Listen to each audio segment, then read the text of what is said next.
So what are the most powerful sales questions? What are the questions to close any deal? One, there is no magical question that you can ask to close any deal because any deal is different. Yeah. You know that, right? But there are some techniques that can work. One of the techniques I always do is you gotta figure out if there is a why now. You gotta figure out if there is a deal really on the table or it's just a nice to have. To do so, you start with the end.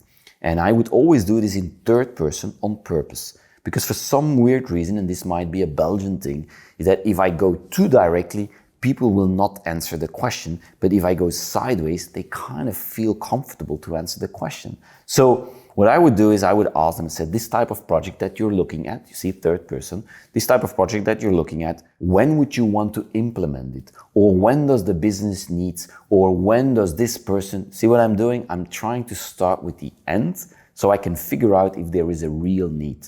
And from that point, I start going back. So if they want it in November, for instance, just picking a date, if they want it in November, how much time does it average take to get this through procurement? Because you want to figure out how do they buy stuff? Who needs to approve? And is it you that needs to approve? And how does the budget allocation work? In that case, in many cases, basically, they'll stop you there, which is okay.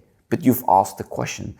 Many of the techniques that you learn in sales are actually reduced to just asking the bloody question. Will we do business together? When would you send me a purchase order?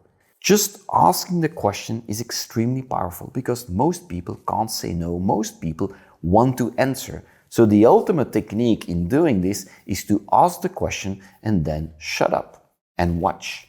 But with a friendly face, don't be angry, but watch. It's like, say, you want to have so the budget for this project is 1.5 million.